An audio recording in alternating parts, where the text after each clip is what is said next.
Welcome to the Travel Squad podcast, where adventure meets inspiration. We're your hosts. I'm Brittany. I'm Kim. And I'm Jamal. Together we explore international destinations, hike epic national parks, and share unforgettable travel experiences with you, one passport stamp at a time. Our mission is to inspire you to travel by showing you how you can make it work no matter your budget, schedule, or experience level. We bring you along so that you can laugh, get excited, and start planning your own trip. So grab your ticket and your passport.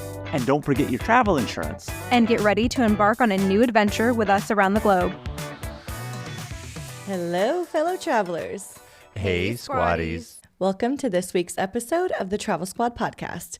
Today, we're taking you to the land of fire and ice, to Iceland for a winter wonderland trip. I'm really excited to hear about your trip, Kim, because as you know, we've been in the summer, but watching your stories and seeing the winter wonderland that you were experiencing and even the delays that got you to Iceland, I'm really excited to hear all about your experience in Iceland in the winter. I want to hear how cold it was, what your favorite thing was, how the landscape was. I'm just so excited to dive into this trip overall. I'm really excited to dive into it also because, Kim, you went here in December of 2024. Brittany had alluded, we've been to Iceland before. We went also in 2024, but in July. And when Brittany and I were planning our trip, we were really in the dilemma of like, are we going to Iceland during the winter? Are we going during the summer? Which way do we really want to see it? And ultimately, we decided on summer, mainly because, of course, we wanted to do some hiking also. But just even like our own thought process on it, I was like, yeah, no, it's going to be way better during summer than it would be winter. You're probably going to be really limited on what you can do. And then here we are seeing like your stories and posts and all that stuff that you were doing. I'm just like, oh man, I looked at Brittany like probably day 2 that you were there and said, we really need to go back to Iceland, but this time during winter. So I'm really excited to hear all about it and your experience. And because you went to a lot of the same places, but saw it in a completely different landscape than we did during summer. I really think you do have to see it in both ways because seeing it in winter is just an entirely different world. So beautiful, so crazy, like unbelievable scenery. But then in the summer, you have the greenery and you are able to actually enjoy the outdoors a little bit more. So I think you have to see both, but I'm excited to talk about it. I want to talk about some things I learned about Iceland before we get into the tips, because I learned a lot actually. And I did my trip very differently than you did. When you two went, you rented a car, you did the road trip by yourself.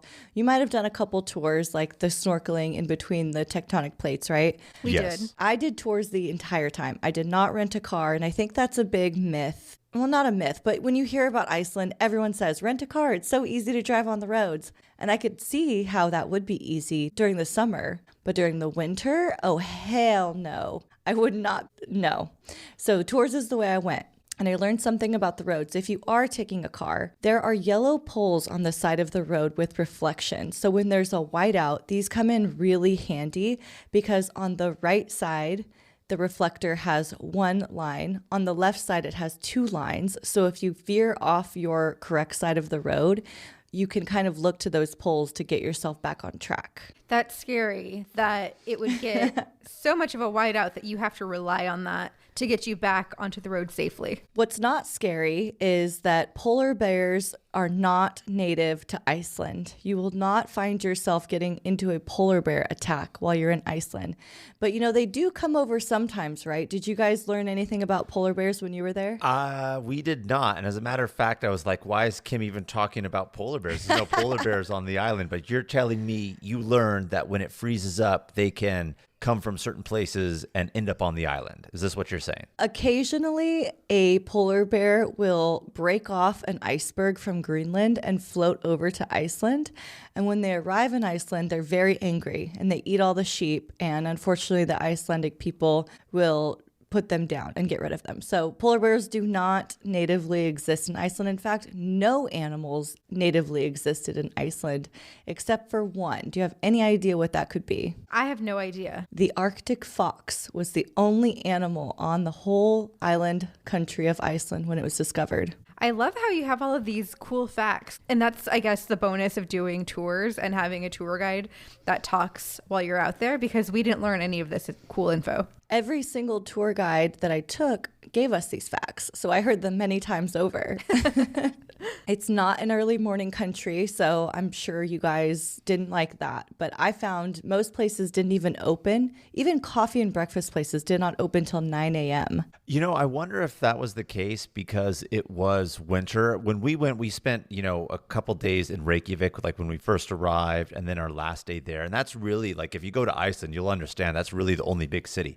Everywhere else is really rural. So those rural places, you are right. We did find some breakfast and coffee places open early, but that was really, and when you get there, I'm sure we'll talk about Vic, but that is kind of a main place where a lot of people go. And so they needed to have something, but you're right. In general, probably not a lot of places open early, but during summer season, we did find one or two breakfast spots that are like, okay, like this is not full sit down restaurant, but to go and get your coffee early enough, but not like 5, 6 a.m. like we're used to here in the U.S. if somebody wants their Starbucks. That's right. Now, Iceland wasn't always a very popular tourist destination like it is now. Jamal, do you have any idea what caused the influx of tourism and when? I am not too sure. The only person I know of that is for sure from Iceland is Björk, the musician, and she became really popular in the 1990s. And I find it very hard to believe that she was the influence that brought people to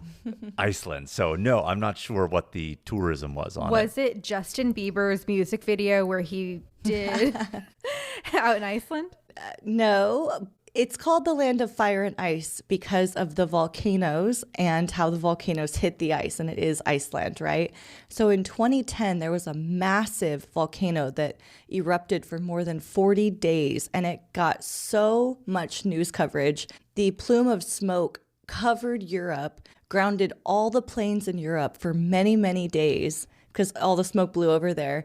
And it had this crazy name that I won't even try to pronounce, but all of the news anchors reporting on it were butchering it. And so it became very famous after that. Well, what's funny is I would have imagined there would have been tourism and a lot of it to Iceland before 2010, but I am very familiar with that story that you're talking about when the volcano erupted, because I do remember hearing how a lot of flights from North America to Europe and vice versa had to be grounded because just where the volcanic ash was up in the atmosphere, planes couldn't fly through it because it was so thick that it would get in the engines, cause failure, etc. So I'm aware of that, but that is really the turning point, is what you're saying, of what everybody in Iceland told you on your tours of like, yeah, this is when the influx came because people were excited to see erupting volcanoes.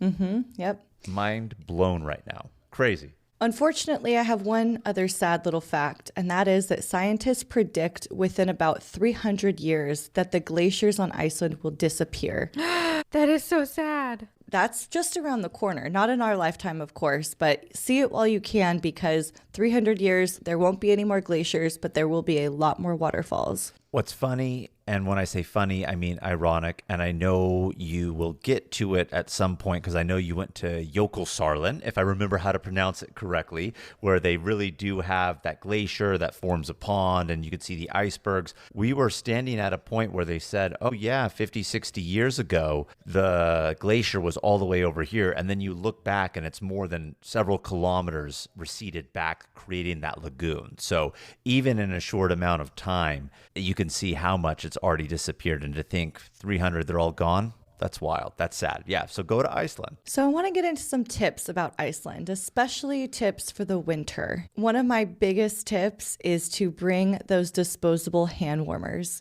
I use them every single day, even though I did have an electric heated jacket, which, by the way, was 1,000% worth it. It's like $100 on Amazon. We'll link it in the show notes.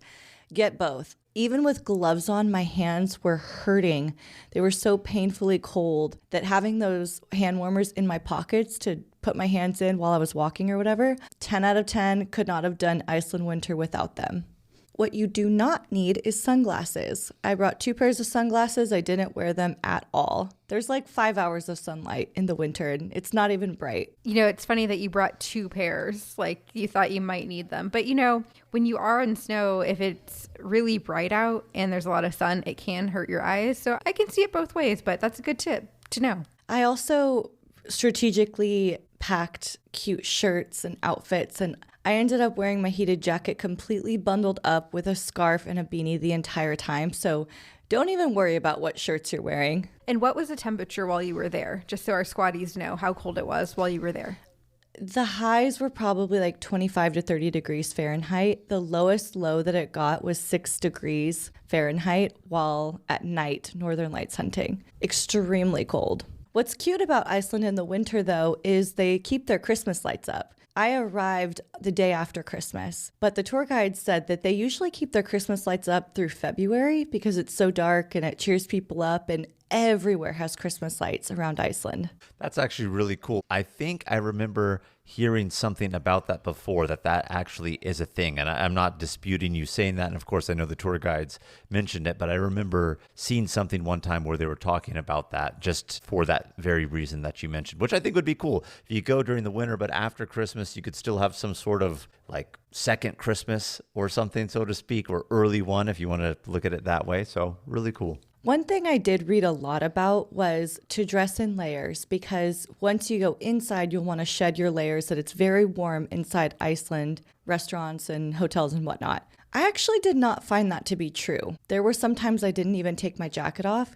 Sometimes, of course, I did, but I did not think it was overly warm with all of the layers that I was wearing. They're just used to it there. They don't need it as warm as you'd want it. I wasn't cold necessarily, but people made it seem like you'd be sweating wearing layers that you couldn't shed off. A couple things about hotels that I found out. Most of the hotels and tours have a 24-hour cancellation notice. Some of them have 72 hours. This is not ideal in the winter because of flight cancellations, delays. Tours get canceled because of winter weather all of the time. So this is the one place and type of trip I would actually encourage the trip insurance.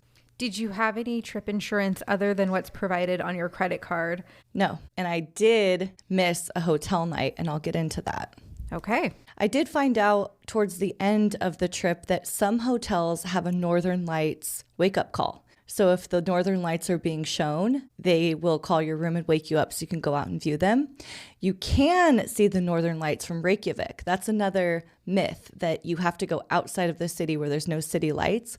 You, in fact, can just step away from city lights, even just a few feet, and look up to the sky and still get really good views of them when they're strong. Oh, and one other thing that you two mentioned on your summer Iceland trip episode was that the hotel that you stayed at in Reykjavik smelled like sulfur. Yes. And that all hotels had the shower smell like sulfur was what I heard from others as well. That is not true. The first hotel that I stayed in did not smell like sulfur whatsoever, and I was surprised by that. And it's because the ones that smell like sulfur are using geothermal water, but not all of them use it. So if you don't want that sulfur smell, look for a hotel that does not use geothermal water. That's good to know. I wonder how many there really are, because my understanding, and even like, I don't know if you were able to see it with the snow cover, but when you drive during the summer, you can actually see all the pipes that carry the steam and water all into Reykjavik for like their natural heating that way. So I bet you it's far few and in between, but good to know, because the bedroom did not smell. I just want to bring that up. The bedroom did not smell, but as soon as you go to the bathroom and start running the hot water to take a shower, it kind of gets that misty sulfur smell, from the tap. I think if you're staying in a nicer hotel, it probably doesn't. But if you're staying in an apartment or a guest house type, or even a hostel, they probably use the geothermal energy. But it will say it on the listing, so you can always check that before you book. All right, so let's get into this trip. I booked it to leave Austin on Christmas Eve and then come back on December 29th. I strategically booked 3 legs of a flight. One leg was Austin to Boston. The other leg was Boston to Reykjavik and back. And then the other leg was Boston to Austin. I did that because the domestic portions of the trip, I used points. The other one, I spent about $550 doing that round trip. So I saved a lot of money doing it this way. But even though it saves a lot of money, I now know it can cause a hiccup in your travels. So what happened? I mean, obviously, we know you got delayed, Kim, right? But tell our squatties what really happened and why that would be a hiccup.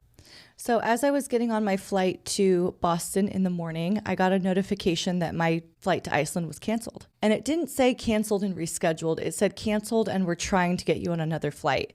So I didn't know if by the time I got to Boston, I'd have another rescheduled flight, or if I should go talk to the Delta gate agent and try to change my flight. I didn't have anything and the flight was boarding. So I went to Boston. When I got to Boston, the flight was completely canceled and rescheduled finally for the next day. So now instead of leaving on a red eye on Christmas Eve and arriving on Christmas Day, I was going to have to spend Christmas Eve in Boston. Totally unplanned, no hotel. Everything's basically closed and I'm by myself, which wasn't ideal for my Christmas Eve. But how'd you make the most of it? Well, I did get a hold of Iceland Air on the phone. I had planned a packed trip of tours. I didn't want to miss anything.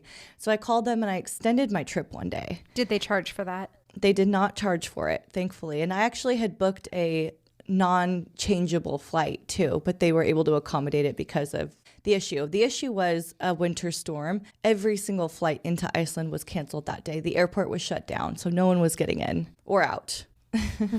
So what I decided to do was book a hotel and go to the Boston Seaport area.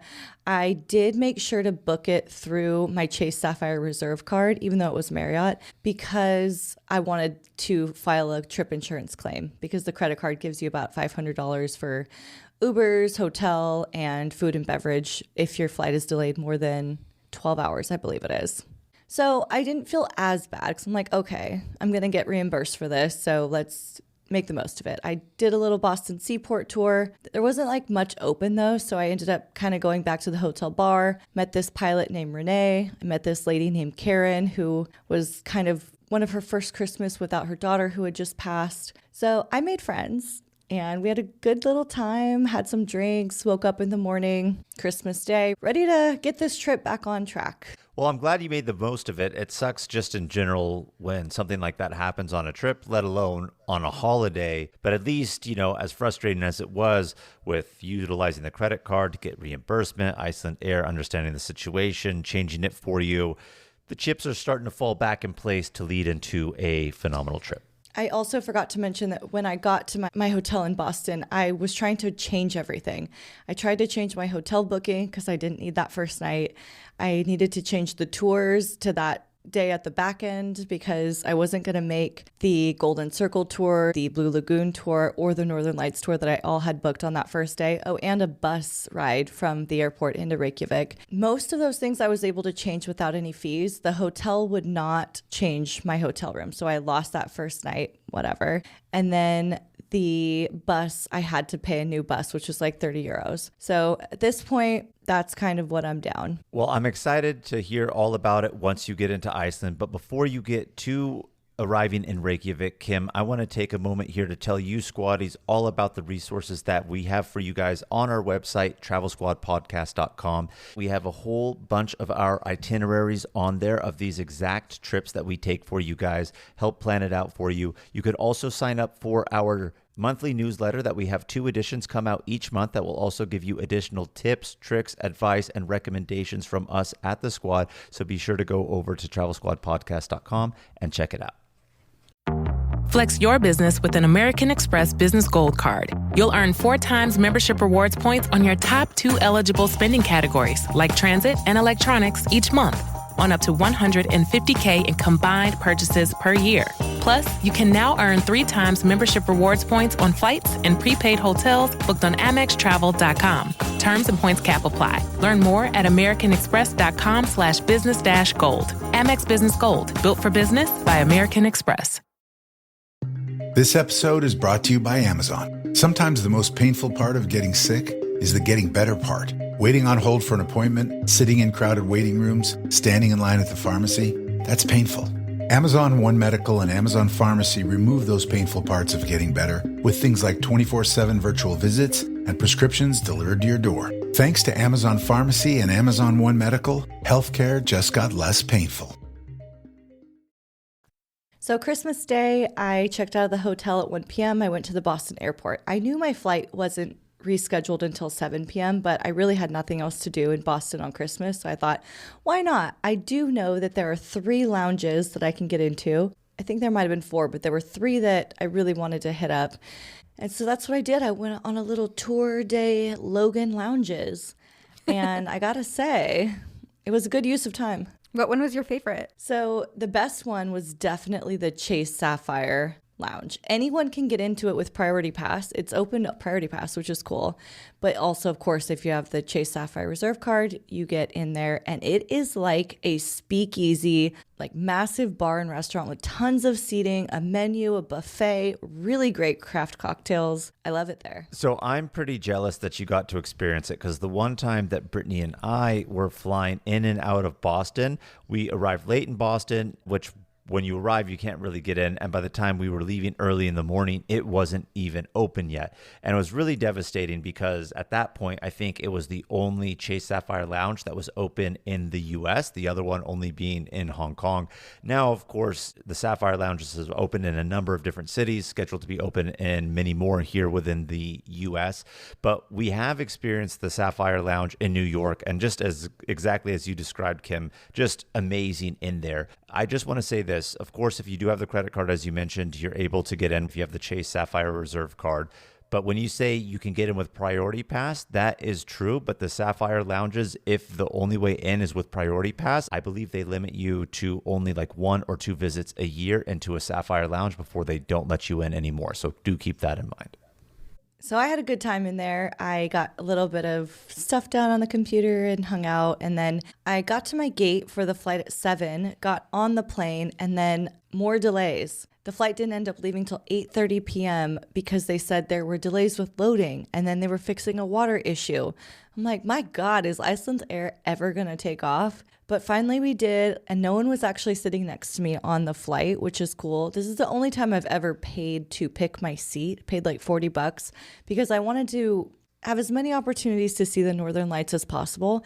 And if you sit on the left side of the plane when you're flying from the US into Iceland, you have the best chance of seeing the Northern Lights. I didn't see them. It was way too cloudy, but I did get the row all to myself, which is another great hack. You could choose your seat and you could see which seats are open. It's no guarantee there won't be anyone there, but you're increasing your likelihood of that happening. And I bet the $40 was worth just that too. I laid down, I took magnesium and melatonin. I slept the whole time.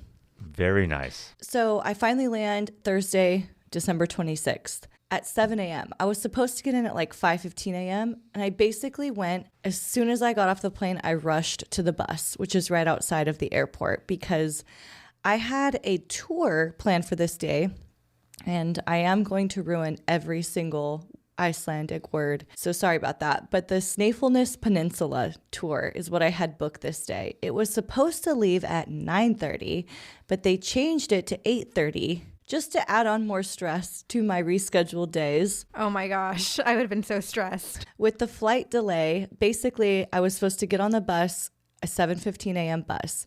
It was going to take about an hour to get there. Actually, I think the tour was 8, not 8:30, because I knew I was probably going to miss it or barely just get it in time. Well, I got into the BSI bus station in Reykjavik around 8, and by 8:06, I was on my way to the bus stop number 6 by my hotel, because they don't bring the big tour buses into town.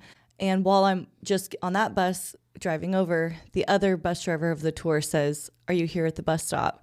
And of course they leave me. They don't wait for you. So I'm literally going to miss this for just 5 minutes of being late. So I'm stressed out. I get there. I call back actually once I get there, and it's hard to get through to the tour companies, but I finally do. And he basically tells me, your only chance is to get a cab to where all the buses of the tours meet. They haven't left town yet. So if you leave on your cab now, you can make it. I haven't changed. I haven't washed my face. I haven't brushed my teeth. I went to the hotel, told them I'm checking in, and to ask if they could call me a cab. The cabs are very fast in Reykjavik. They push a button, and literally 2 minutes later, the cab driver showed up. It was amazing. That was your saving grace. So that was my saving grace, but I didn't actually know where to meet them. He said, meet at some gas station, and when you get in the cab, call me back and I'll tell him. But I'm calling him back and he's not answering. So the cab driver thinks he knows where it is. Finally get a hold of him. He says it. I get to the meeting point. I get on my bus. I make the tour. It's also pouring down snow and I'm in yoga pants. Well, I'm glad you made it. Unfortunately, that is very stressful. And that's right. You said you didn't change. So you were probably in something comfortable. So you were in yoga pants, huh? Oh my gosh. It must have been really cold then at that point. Yoga pants and a crew neck sweater. It's pouring down snow. But here's what I did that was smart. In my shoe bag, I had packed my snow boots and stuffed them with my long john socks, the outfit I was going to wear. So I was able to just pull that out of my suitcase really fast and bring it with me. So I had a change of clothes. And I eventually did get to change when we stopped at a gas station about an hour later. Well, that's good at least. Maybe a little bit warm for you for the rest of the tour. Still didn't brush my teeth though, so we're going hard on this one. All good. All good. Was there a lot of people on the tour? I was actually surprised by that. It was a huge tour bus, 60 people, completely full. I was the last person to get on the bus and I didn't even see a seat. But luckily, the tour guide had shown me, oh, right here in this front row, you can sit next to this guy. And it was actually very uncomfortable. I had thought, oh, I'm going to journal, I'm going to read, I'm going to relax on the bus and get a lot of stuff done during all this bus time. No, this bus was way too uncomfortable, way too crowded. You couldn't even bend down to get anything out of my backpack. So that didn't happen, but that's okay. So you caught up with them. The tour's starting. Where did you go first? So it stops at a gas station and he tells us to get your lunch now because we're basically not going to stop anywhere else. And this was my first sandwich experience in Iceland. I got a sandwich and a coffee. And as I come to find out, Iceland eats a lot of sandwiches. Ham sandwiches, pepperoni sandwiches, tuna sandwiches. All they eat is bread, pizza, and coffee.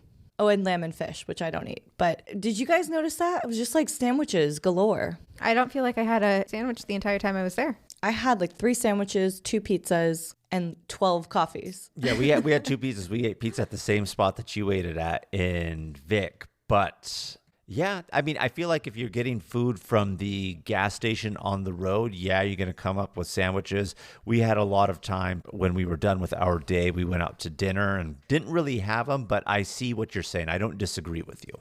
This tour guide was really funny. He told us a lot about Iceland, and one of the things that he kept saying every time we stopped to use the bathroom or whatever, he would say, okay, this is a bathroom stop. Go in there, use the bathroom intensively, and be back in 5-10 minutes. He would always say, use the bathroom intensively.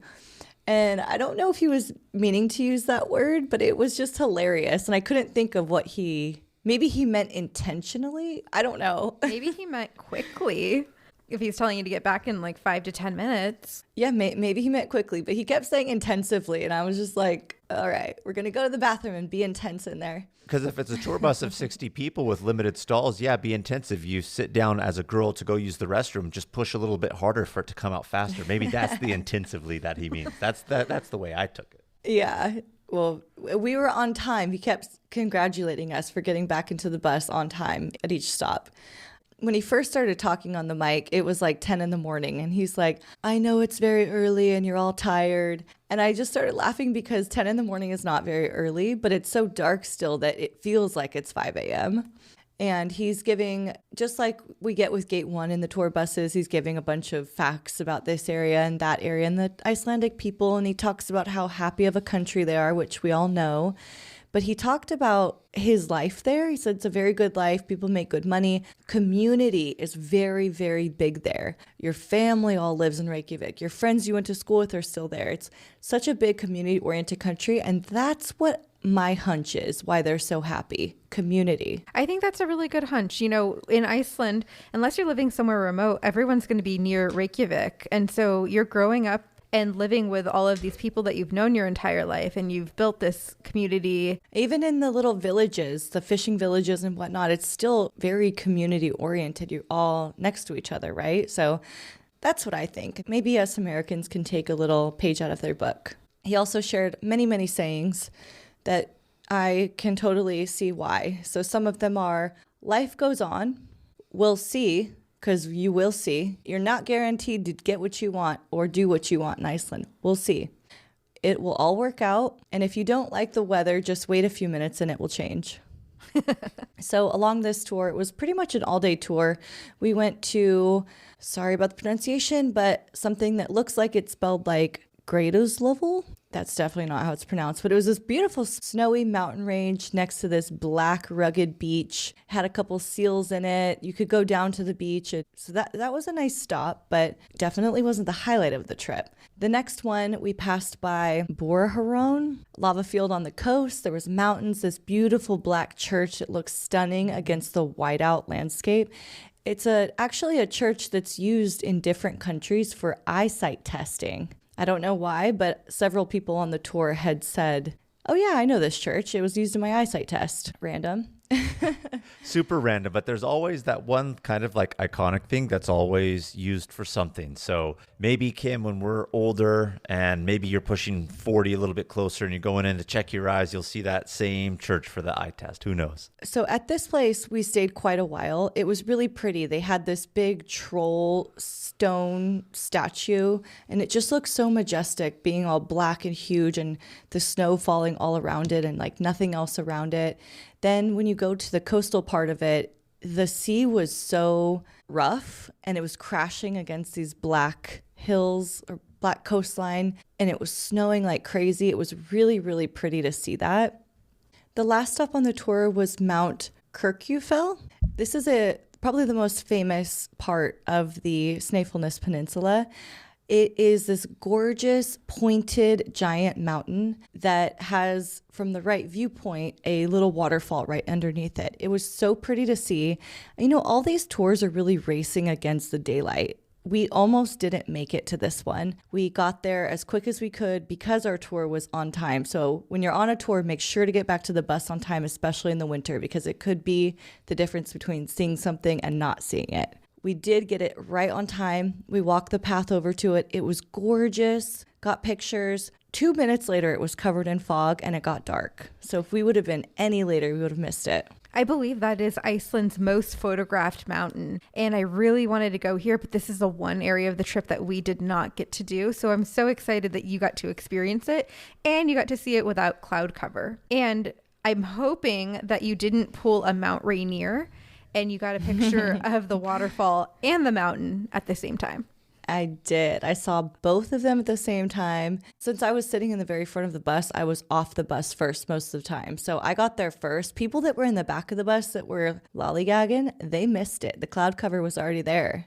Wow. You got so lucky, which is so great for having to go through all of the hardships that you had on this trip in the beginning. Yes, I was really happy that I did not miss this because the sights were so gorgeous. Just to see the black and the crazy sea and the mountainscapes and the snow and everything. It was a really good tour. I would highly recommend it. And it really wasn't that expensive either. I want to say it was somewhere between like $70 to $100 US. Not bad, especially for Iceland. Yeah. I got back to my bus stop around 7:30, and the bus stops in Iceland are all numbered, and there's usually one close enough to where you're going to be staying. The tours won't pick you up usually from your hotel. I mean, there's some bus stops that are right outside. Mine was just literally across the street, so almost right outside. But the big tour bus doesn't go to all of the inner city downtown areas, so he dropped me off at a different bus stop. And I was like, okay, where do I go? Walking in the snow on the side of the road with my luggage. Woo. Not my luggage, but my big backpack. Well, you figured it out, though. Yes, obviously. I got there. And I got my bearings in downtown Reykjavik. If you're going to be going, especially on a solo trip like I was doing, my first, maybe only solo trip, I would highly recommend staying somewhere central and easily accessible. So this was supposed to be my day 2, but it ended up being my day 1. And I had already pre-booked a reservation at this restaurant called Food Cellar Matark. And I had booked it because I saw another creator post a TikTok about a solo trip that she went on and that she took herself on a fancy 6-course tasting dinner here. And I really wanted to do the tasting course. I looked at a lot of different menus and I was into it. It was a chef's choice 6-course tasting dinner with 6 wine pairings. 6 wine pairings. That's right. 6 wine pairings. And I asked them before I ordered it if they could do it without fish because I don't eat seafood. And they did. And oh my God, it was so good. I literally sat there for 2 hours by myself just eating. I ate reindeer carpaccio. I ate quail and duck and pork belly and steak and all sorts of other delicious things. What was your favorite thing that you ate on that menu?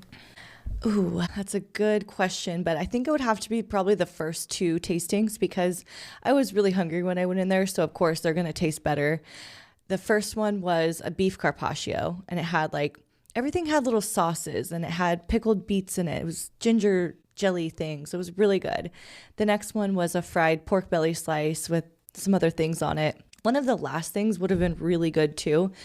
He's like, are you ready for the main course? I'm like, the main course? I've been eating meat this whole time and I'm so full now. But I knew what I was getting myself into. And it was 2 different steaks, mashed potatoes, carrots, obviously somewhat small portions, but that was really, really good too. It all sounds really good. So I got done there probably around 10:30, walked back to the hotel, showered, was fully ready for my tour the next day. Said you showered. Did you brush your teeth yet, though, Kim? I did brush my teeth. Okay, good. But I did go to sleep, okay? And I had my alarm set for 5 a.m. I was going to get about 6 hours of sleep. I was ready for this. I had a tour picking me up at the bus station the next day at 8 a.m. Do you think I made it? I'm going to say no because I know you didn't make it, Kim. So Iceland stays dark. And despite having 2 alarms set, this is what got me. I couldn't find an outlet near the bed, so I plugged my phone in on the bathroom counter. If it had been by the bed, I would have heard it. I don't know if my alarm was just turned down very low or I was really tired and it was dark or whatever it was, jet lag, I don't know. But I didn't hear the alarm go off. I didn't hear the multiple phone calls from the tour guide. And I woke up and I was like, oh, wow, my alarm hasn't even gone off. And then I kind of jolted and was like, I need to check my phone. It was 10:20 in the morning. Oh, no. And your tour was supposed to start at what, 8 a.m.? 8 a.m. So I tried to call. I was like, I'll take a taxi to wherever you are, even though apparently taxis are very expensive in Iceland. I don't know because I haven't even looked at my bank statement and I don't really want to. I'm kind of hiding from it. So I don't even know how much the taxis were that I did take. It's none of my business, right?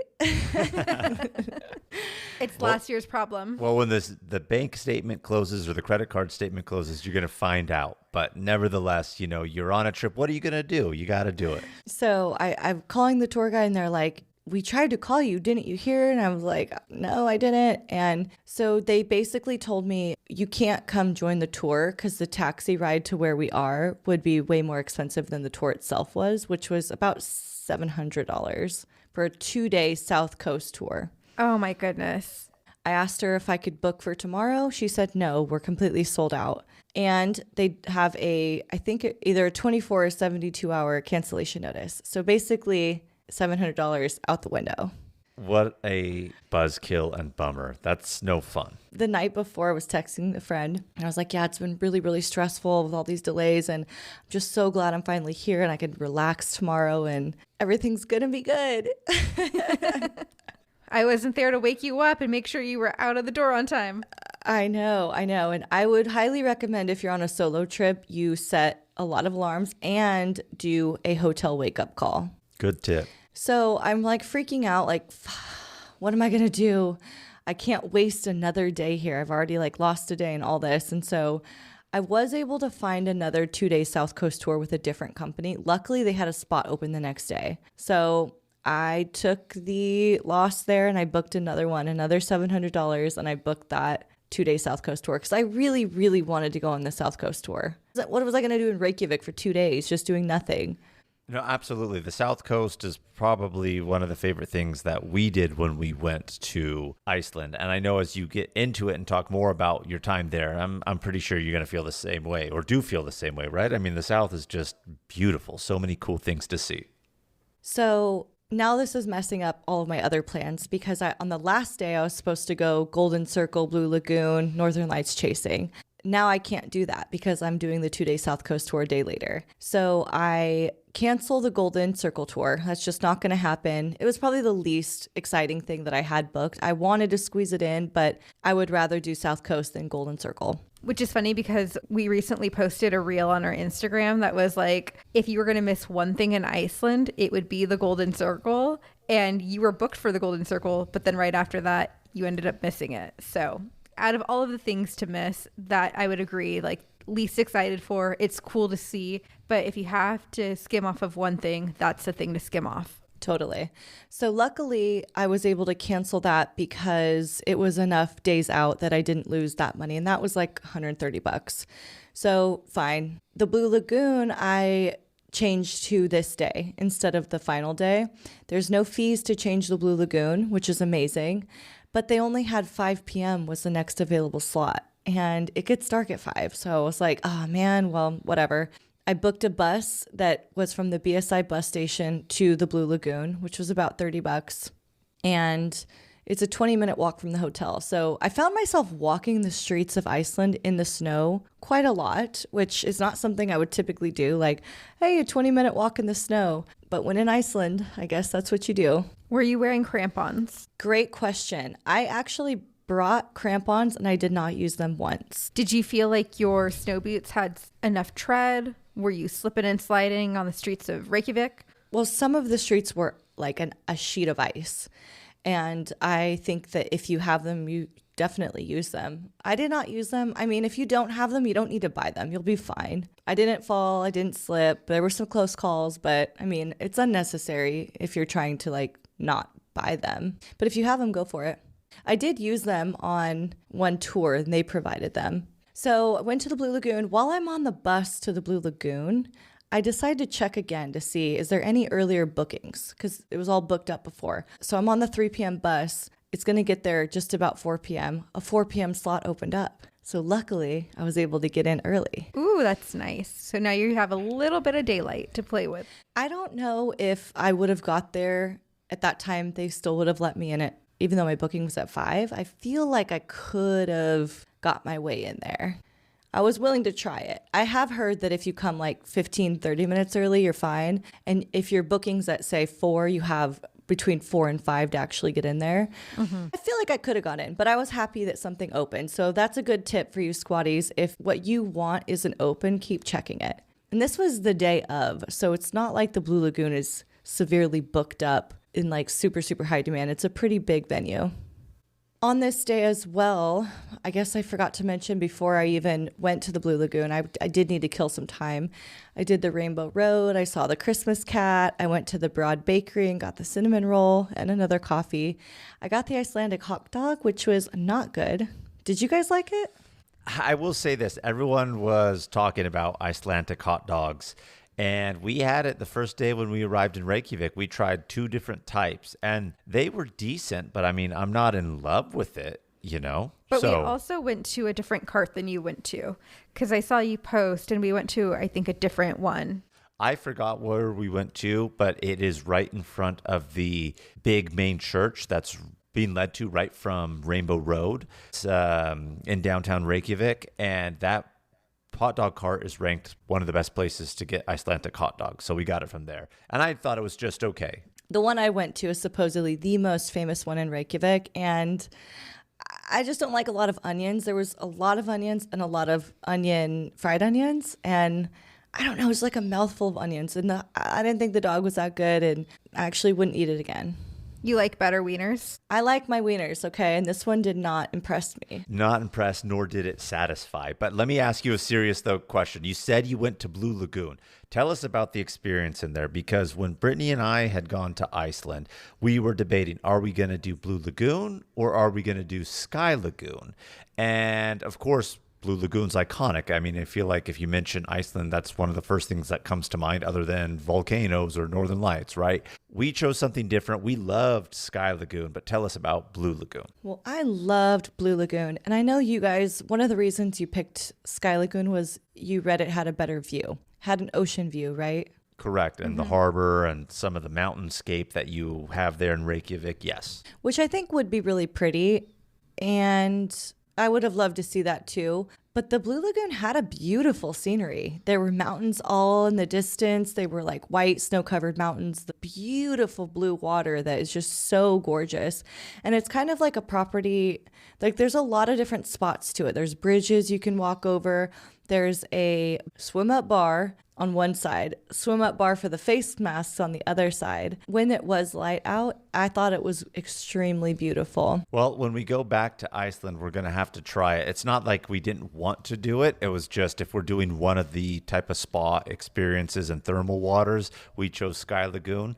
But you did not do Sky Lagoon, right? You only did Blue Lagoon. See, so when we go back opposing, you're going to have to do Sky Lagoon. We're going to have to do Blue Lagoon and then compare notes. I did the premium experience, and I'm going to do a whole mini, just the tip episode on it. But the premium does come with 3 masks of your choice, 2 drinks of your choice. You also get a robe, which is nice when you get out of the lagoon. And I guess you could put the robe on if you were like walking around the bridges and going to a different part of the property. I didn't really do a whole lot of walking around because it was extremely cold outside, and so I stayed in the water. One thing though, before I went, a volcano in this area was erupting. This is the Snæfellsnes Peninsula, I believe it's called. I might be saying that wrong. But it's the peninsula from the airport into Reykjavik. The volcano system there has been going off a lot over the last year, maybe even a little bit more. It has awoken after many, many decades of being asleep. And so they've built different systems to divert lava from the Blue Lagoon and from the village of people that live there. But they really don't know how long that's going to hold. This volcano likely will continue to erupt, and how they know it's going to erupt is as the magma and lava and whatnot start building under the surface, the earth starts to swell. So they've measured it, and once it swells to the certain spot that it erupted before, they kind of know it's going to erupt again, which I thought was very interesting to learn, how they can not predict but somewhat predict when it's going to go off. Volcanology, crazy subject, the study of volcano. I'm telling you, it is, but that's actually like really cool. They're actually seeing it swell up and they're like, oh yeah, with certainty, it's about to erupt here pretty soon. And I want to go back when it erupts. I really want to see it erupting. But one thing that happened was the lava came over the Blue Lagoon parking lot and Blue Lagoon was closed. Now in this area, it's completely covered in lava fields. On both sides of the road, it's lava fields, which are really cool to see too. But we pulled into the parking lot. I don't know if they're just really quick to pave new roads or what, but you could not tell that lava had taken over the parking lot. There was still plenty of parking lot. So it's like the media kind of inflates things, I feel. I don't know if the media really inflates it. Social media. True. But not that the media doesn't inflate things. But what I mean by that is like a week or 2 before your trip, I did send you an Instagram photo and video of the volcano and the lava flowing into the parking lot area of Blue Lagoon. But I think a lot of countries are just a lot better than the United States at fixing things when things go bad. You know, it's like, if it came across a road to get to the parking lot, it's not a matter of fixing the parking lot. It's a matter of like, hey, this is like really the only road to this side of the island, so we need to pave it and get it done and do everything else. Maybe they're used to it. But even the parking lot was completely paved with plenty of parking. So maybe part of it got destroyed, but it wasn't all of it for sure. But one day it will. So squatties, 300 years for the glaciers. Who knows how long we have for the Blue Lagoon, because one day the lava will take it over, and that could be any day. So tune in for just the tip this week, and you'll hear more about the Blue Lagoon experience. But after that, I took the bus back. There is a bus schedule that shows when they go from BSI to Blue Lagoon and when they go Blue Lagoon to BSI. So as long as you get that last one of the night, you're good. It goes all day long.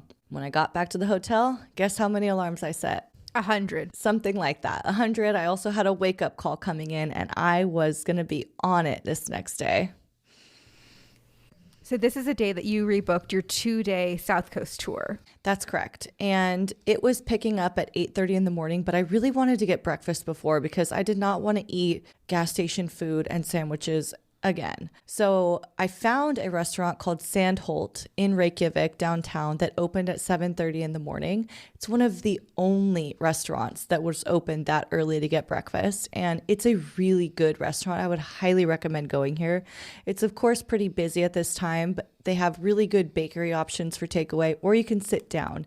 I got this amazing, it came with 2 pieces of like bread, sourdough, rye bread, 2 fried eggs, bacon, steamed tomatoes. Oh my God, it was probably Other than that 6-course tasting dinner, it was the best thing I ate in Reykjavik. Sounds really good. Yeah, it was really, really good.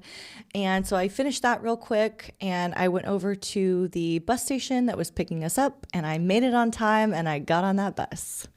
The first stop is Seljalandsfoss. So how do you say this? I think when we went, I remember Googling it and it's like Seljalandsfoss. Seljalandsfoss. Yeah, they pronounce their J's like Y's. And that's a very beautiful, big cascading waterfall. It's of course snowing, so I'm seeing this beautiful waterfall in the snow. There are other waterfalls in this area, depending on the weather, how much they're flowing or if some of them are not flowing. But there's another one. It's called something like... I think it's like Glufabui. Mm-hmm. And so it's just a short walk from that one. And it's really pretty. I would highly recommend it. Even if it's snowing, take that little pathway walk. Go take a look at it. There was a really cool area you can go into the rocks and like get really cool pictures. I liked this stop. It was a good one. We stayed there about 30-ish minutes. Did you go behind the waterfall at Seljalandsfoss? Because here at Seljalandsfoss, there's the 3 waterfalls, right? The main one you could go ahead and get behind. When we were there during the summer, we did that. And then, of course, you walk the pathway to the other waterfall, that's very hard to pronounce. No, I didn't because it was closed. Oh, okay. They didn't let you go back there. You'll probably freeze to death because of all the water and mist that's going to get on you if you did. But the area where you said you were able to get into the rocks where it flows through, was that one frozen? Because there's a waterfall in there. I didn't go in there when we were there. Brittany did. But it seemed from the photo that you took that was actually frozen, the one in between the rocks, like the third one that they have in this area. It's a small one, so I think it was frozen. But it was still a really pretty spot. I took a little picture there because I'm on a solo trip. It was a great spot to prop up my camera on the rock and get a little picture of the snow falling there. So definitely take a little spot. There is another spot you can go into where there was a creek and some people were going in and taking a look at it. Everyone coming out was stepping into the ice cold water and getting their shoes wet. So I didn't go in that one. Okay, I think that's the one Jamal was talking about. I went back there during the summer, of course, and he stayed behind because he didn't want to get wet. But I think at some points in times, if it gets cold enough, that whole area freezes over. And people have said it looks like Elsa's castle in Frozen because it's just so icy and so cool. Yeah, it was pretty. I've seen Elsa. I didn't need to go back there and get wet. My shoes were not that waterproof. Did you bring your tripod at all during this trip and take pictures with that? Or did you just fully rely? Okay. So I only brought a small tripod though, because I wanted to use it at the Blue Lagoon. I did not bring the tall one. I didn't really have room in my suitcase for it. The next stop is Skogafoss, and you can see it from 2 areas, the bottom area and then the top area. This spot and Seljafoss, we did use the crampons that the tour guide provided. So that was nice. I was able to crunch through the snow real quick. Nice little workout in the snow to get to the top. Well, let me ask you this before that. I thought Skogafoss, you could walk up to it and be like right next to it. You can get close, but the mist coming off of it is pretty strong. You only want to get so close to it. When I was there, there's a pathway, and the pathway essentially dead ends. The creek that's coming off of the waterfall's all right there. So there wouldn't be a way to walk up to it. I just really think it depends on probably how much volume of flow that it actually has, because the stairs are to the right of the waterfall. So there's probably someplace in between the stairs and there where you could get to it. So when people say like right up on it, maybe they mean like up into the creek to the closest point. But yeah, I mean, I don't know. I mean, all the pictures I see, it's like people are right next to it, like running up to it. Like you couldn't really do that. One, because the big creek, I mean, you would have to go stomping through the water to get to the other side of it. In addition, that whole area where you would go to get close enough to get a picture was full of tourists. It was a line of tourists. Well, you just got to get there early in the morning when there's not a lot of people. When we were there early in the morning and we got up pretty close to it, but not like right up on it. So saw that. It was very beautiful. Then turned around, went up the stairs. I think it's about 500 steps, maybe a little bit less up to the top. Easy day. Easy day. I thought, should I do it? Yeah, I should do it. And our tour guide had said, do the stairs first, then come down and take a picture. I don't know why he said that, but I can kind of imagine after I did it was because you'd be warm. You climb up the stairs, you get warm, you come down, then you're fine. I didn't do it. I didn't listen to him, but I did get warm on that climb. The climb is actually a little bit frightening. There's not handrails all the time, and it's like snowing and icy, but it was okay. Got up there. It was actually really pretty from the top. I always think waterfalls really aren't that pretty at the top, right? It's prettier to see it from the bottom. But I was really glad I went up there. I would definitely encourage squatties to take the easy day because you get to see how tiny the creek is that actually creates the waterfall. And it's kind of mind-blowing. It's a small creek and then a huge waterfall. And then on top of that, when you're looking out, you just see these snowy mountainscape, and it's really pretty up there. So I agree with you. I feel like a lot of times it's better to see a waterfall straight on or at like regular level and not from the top. But what I think is really interesting about Skogafoss is also what you said, but the way that the viewpoint is angled, because a lot of times at the top of a waterfall viewing point, you're not really looking at it at a good angle. You really do have a good angle up there to really see it and appreciate it from that perspective. And I don't know how clear of a day it was for you, but when we were at the top, you could then see out to the ocean also. So you get these really cool viewpoints up there. And I know you couldn't do this here in the winter, but this here at Skogafoss, at the top of the stairs starts a long trail. I think you could do up to like 22 kilometers to another town. We obviously did not do that, but we hiked like 5 miles in and 5 miles out from like the top, following that creek that flows to create Skogafoss. So really cool if you go during the summer, but during winter, I bet you that was completely magical to just see that snow cover up. Yeah, it was really pretty. And then I needed to get back down to get back to the bus on time. The next stop was Reynisfara, the black sand beach with the basalt columns. There is a little restaurant there, and the tour guide had said to go in there and get something. I wouldn't recommend that. I don't think the menu was worth the wait, the price, or the quality. But I guess if that's all you got, that's all you got. Anyway, I did stop in there, got a coffee, a Swiss mocha, which is very popular in Iceland for some reason. Did that. Then the tour guide had said, looking at the light system that they have, it was a red light warning. They have green, yellow, red. When it's red, you shouldn't go onto the beach. But we're here, and I looked out and I see all these tourists on the beach. I'm like, I'm going on the beach. It's a black sand beach. It's pouring down snow. So it's like an Oreo cookie out there. Black sand, white snow, you're trekking through it. It's so pretty. The basalt columns, I know in the summer you can kind of sit on them and take pictures and whatnot, but I wouldn't have done that in the winter. It was too snowy, too icy. But it was really pretty to see, walk the beach a little bit. This is the beach where they have the sneaker waves. And they say, never turn your back to the beach here. Oh, I could see how they'd be sneaker waves. There's some crazy looking, scary waves out there. You call them sneaker waves, or that's how they were described. I call them rogue waves. And Brittany did not believe me that rogue waves exist until I got taken out by one. So yeah, you definitely don't want to do that. Even when we were there during the summer, they were still coming in pretty hot. I can imagine during the winter with the storm, and obviously you do not want to be swept out into that Atlantic cold water in 20-degree Fahrenheit weather. That would be absolutely terrible. So I kept a safe distance away, but I still was able to see it and enjoy it, and I really, really liked it. A couple more stops on this day. We went to Vik, and as they say in Iceland, we'll see, changing our itinerary based on clarity of the sky and daylight. So we did see the church in Vik that was really pretty. It's kind of up on a hill, and you look down on Reynisfara and the Drohe Cliffs. Is that what they're called? Yeah, that's where the puffins are. Cute. So the Drohe Cliffs, you can see them from the Reynisfara down where we were, but you can see them a little bit better when you're at that church in Vik up at the top of the cliff. It's really pretty. When you went to the church, were you able to go inside? Was it open? Because when Brittany and I went, okay, it was closed. Okay, I was going to see if you got to see inside. But yeah, it's a beautiful viewpoint on top of the town, and it gives you amazing scenic views of everything that you just described. Yeah, it was really cool to see the town, the crazy cliffs, the ocean right there. I always imagine myself living in a place when I travel, and it's like, wow, this is a crazy place to live. The last stop was spur of the moment. We stopped at a lava field that is iconic for having helped create Iceland, what it is today. In the 1700s, it was one of the most massive eruptions in history.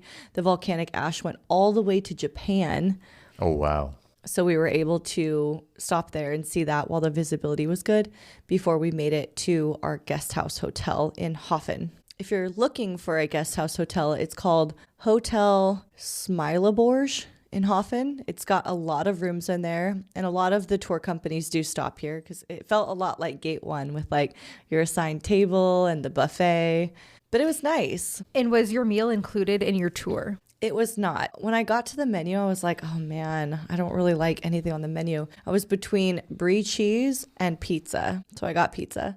Everything was lamb or fish. I was going to say, you didn't want to try the lamb? No, I don't like lamb. I know, but when in Iceland? When in Lebanon and I've eaten a lot of lamb. So the tour that I had booked originally, I paid a little bit extra to stay in a single room.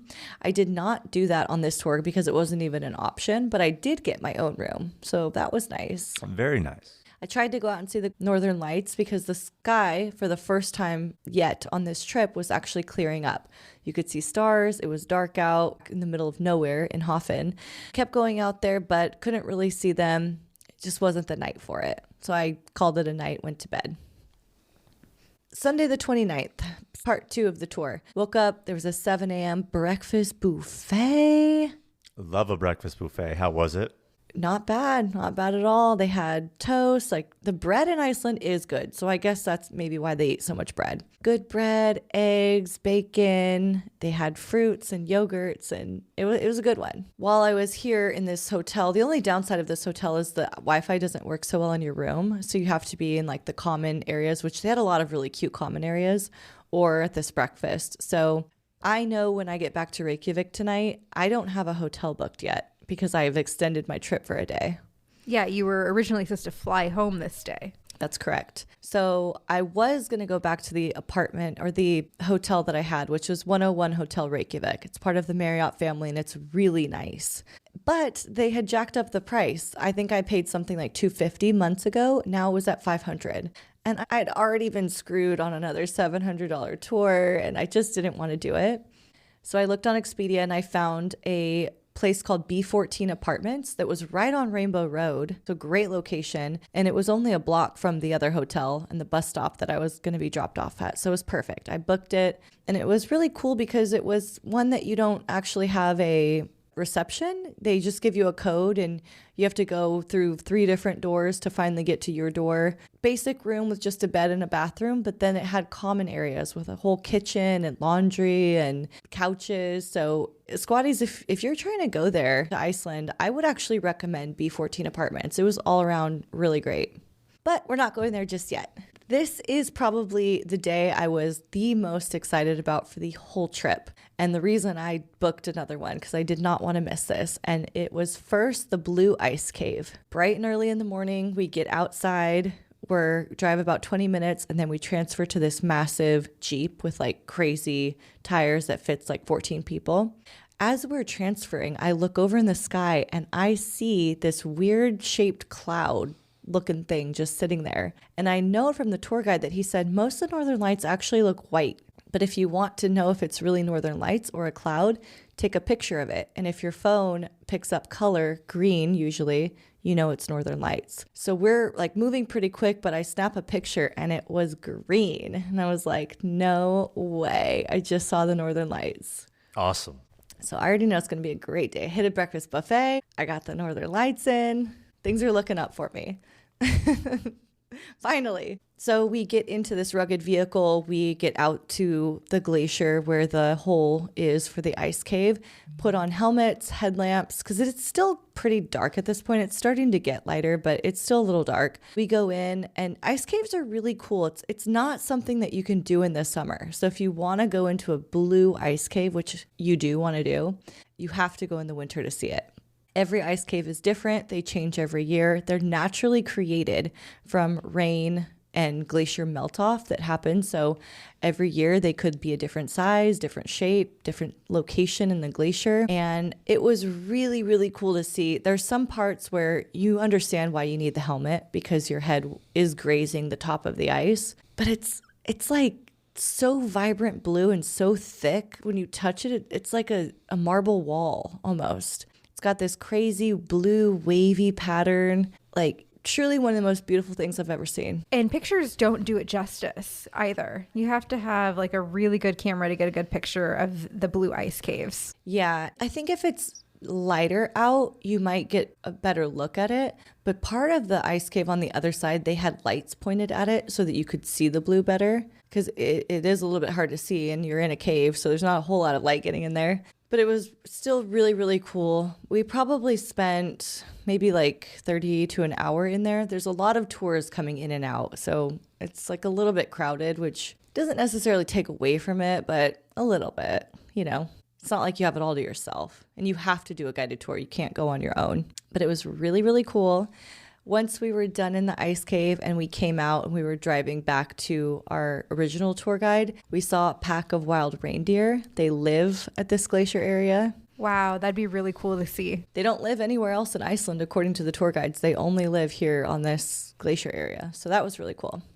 And the glacier, it's right by Jökulsárlón Glacier Lagoon, which is another thing that I really, really wanted to see. I saw it in your trip, which is cool because you can still see it in summer. But it just looked so cool. These crazy blue icebergs floating in this lagoon.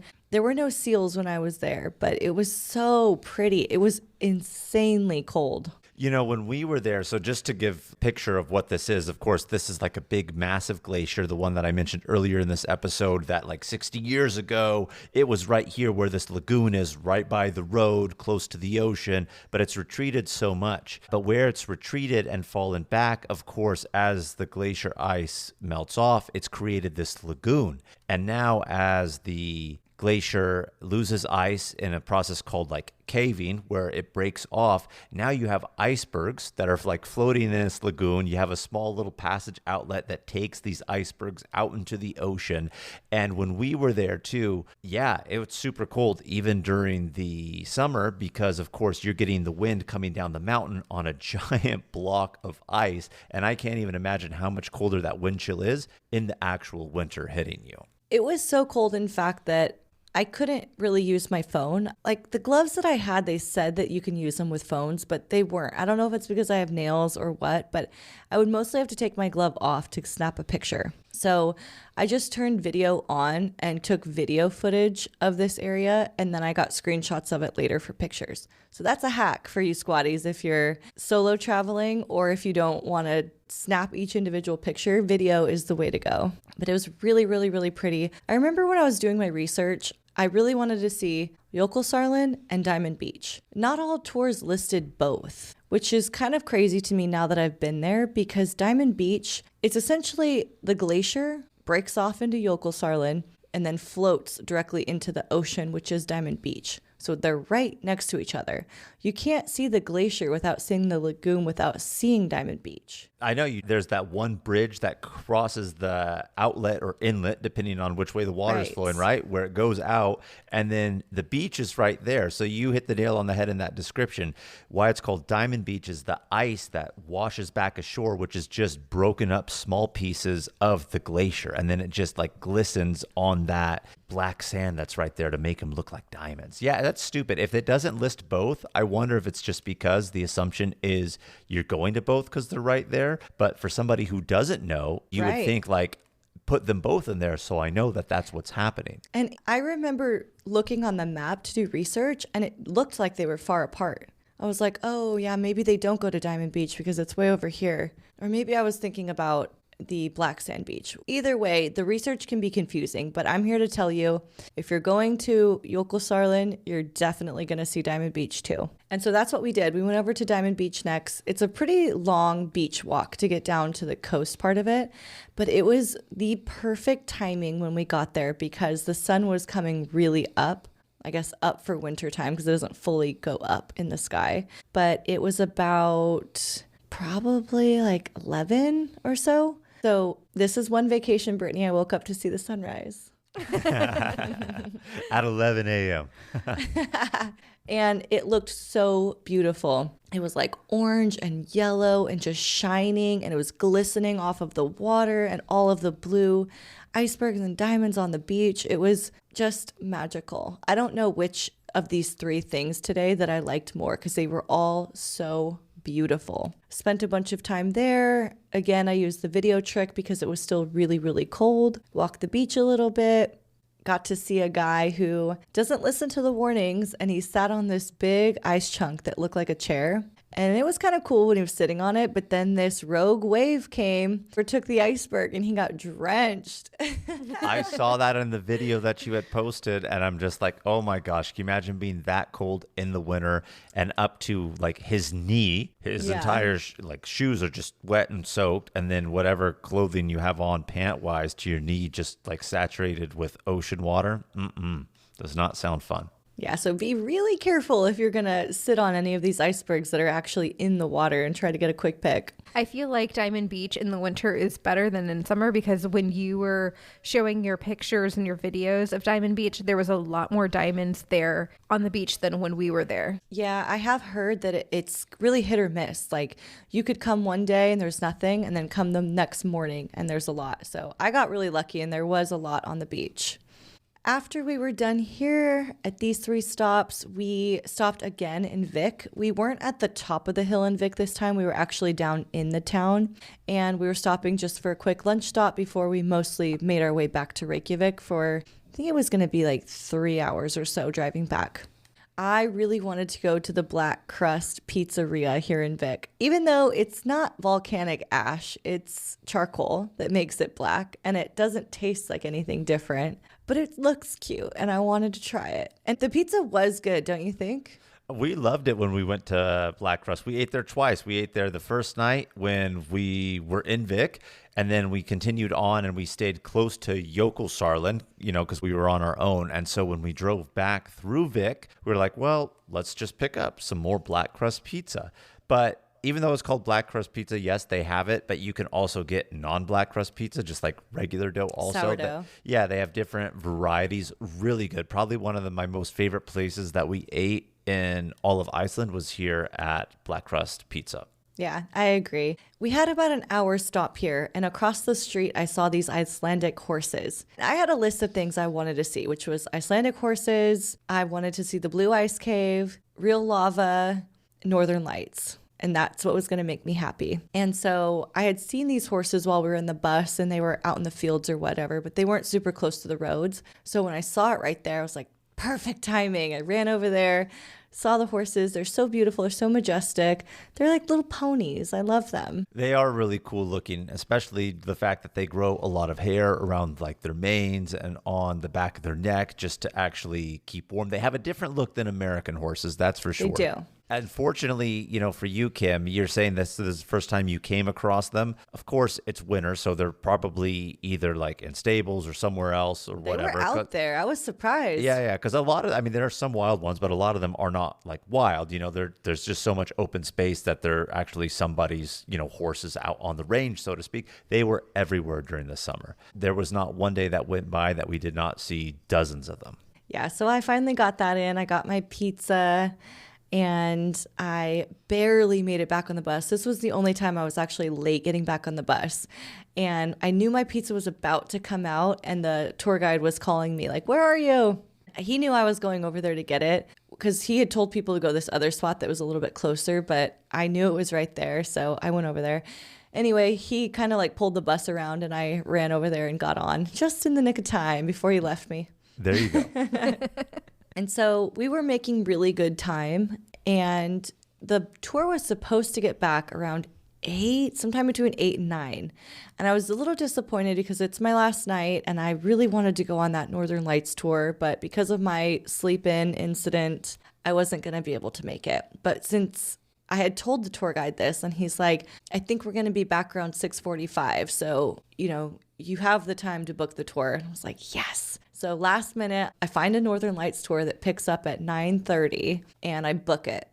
And boy, am I glad that I did, because I had plenty of time to get checked into my hotel, chill there for a while. I even went downstairs and got a beer, and then I walked over to the bus stop, got on the Northern Lights tour, and I just really wanted to see the Northern Lights. I had a little tease of them that morning, but it was so quick, right? So we get out there, we start driving around to a couple different spots, and the tour guide is really knowledgeable. He's talking, and this is why I would recommend you take a Northern Lights tour versus going out on your own to do it, because he's looking at all of the different reports and whatnot. He says for 2 hours before the tour, he's doing things, looking it up. And he's talking to the other tour guides and they're reporting when they're seeing sightings of things. And he said he just saw Norway is experiencing northern lights and they usually make their way over. This is about the hour, about 12:30 when they come out. So he knows all this stuff, right, that you don't know as a tourist just coming. And lo and behold, we move to a couple different spots. We go to Vatnajökull National Park, find a good spot, and he goes out and he's like, I see some northern lights forming. I would not be able to see the northern lights without a tour guide. They don't look like what you see in pictures. I mean, sometimes they do with the naked eye when they're really strong, but you would easily miss it if you didn't know what you were looking for. The color is not vibrant to the naked eye most of the time. It looks like a big cloud poof with a little bit of dull color. Yeah, when we were seeing them in South Dakota, they were a little purple, a little pinky, but you couldn't really tell without holding your phone up and really like seeing. And then you could, to the naked eye, kind of like adjust and see it a little better. But yeah, I would not be able to just find them on my own. When I took a picture of it, it was the most beautiful thing I have ever seen. We had greens, we had pink, we had red, and a full sky of stars too. It was just the most beautiful thing. Like, I will never forget it. It was the happiest moment of my life.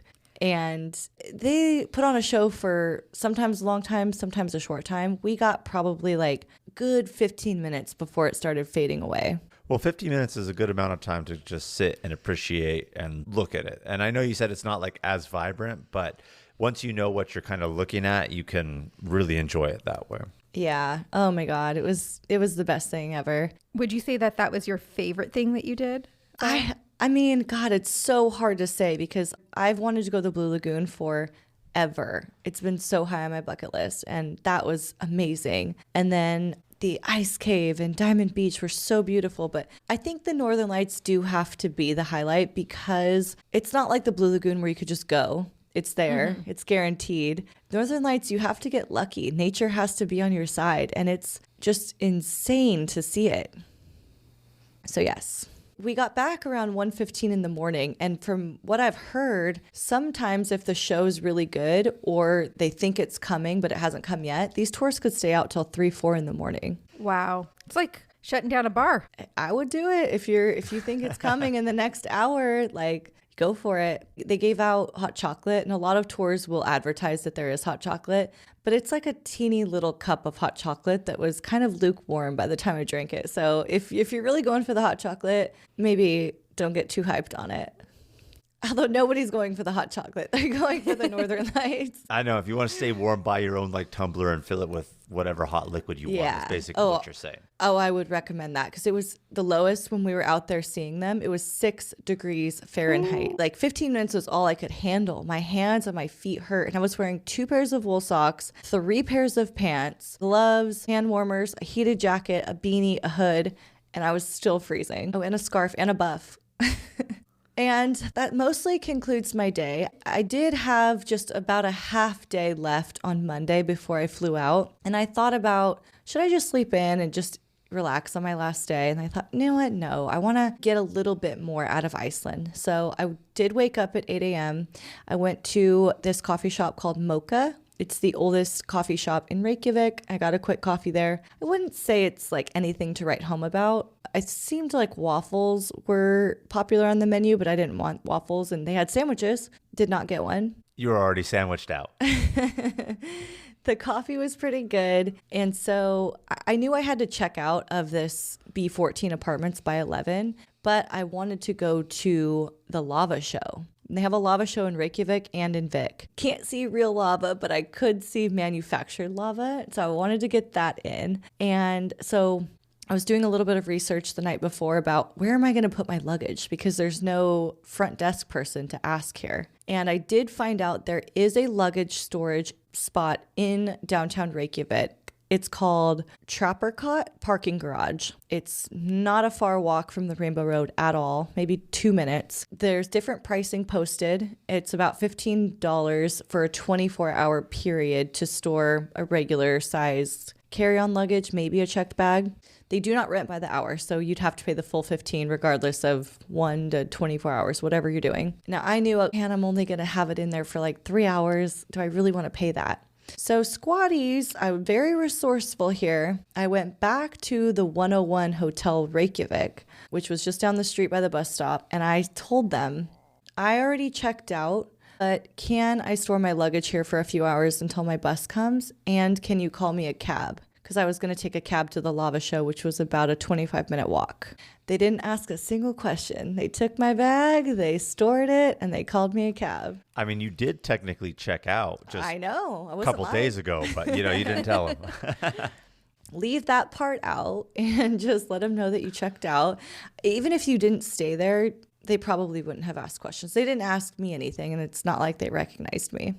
But just in case, squatties, there's a tip for you if you do need to pay to store your luggage. The lava show was mostly the last thing that I did. I got the 10 a.m. show there. Actually, really, really cool. I wasn't planning on doing it because I thought it looked touristy and kind of, like a waste of money. But no, I would recommend doing the lava show. It's actually so cool. I sat front row. It's real lava materials that they heat up in their furnace in the back of the building to the degree that will make it melt into lava, right? And then they pour it down the steel slide right in front of you. Like, everyone's wearing safety goggles. They pour it down right in front of you, and then it's this big pile of lava right in front of you. You can immediately feel the heat of it. And he starts kind of like playing with it. It's drying right in front of you, so it's crackling like a fire. You can see it turning black. The part on the steel is turning into like a block of hardened lava, and he like cracked it, and you could see it forms this like inner core of hot lava still with the outer core of black. And there's also a little video that they play that taught me a lot about volcanoes in Iceland. It was very informative. All in all, it was an extremely interesting, good tour, and I got to see my lava, and I would recommend that, squatties. When we were in Iceland, we were really debating doing this when we were in Vik. Funny enough, one of the restaurants that we went to in Vik for dinner one night, we walk in there and I'm like, why is this place like so crowded? Well, in the back of the restaurant is where they do the lava show for the location in Vik, but we didn't end up doing it. But I would do something like that. I thought it was pretty cool, even from the advertisements that I saw of it.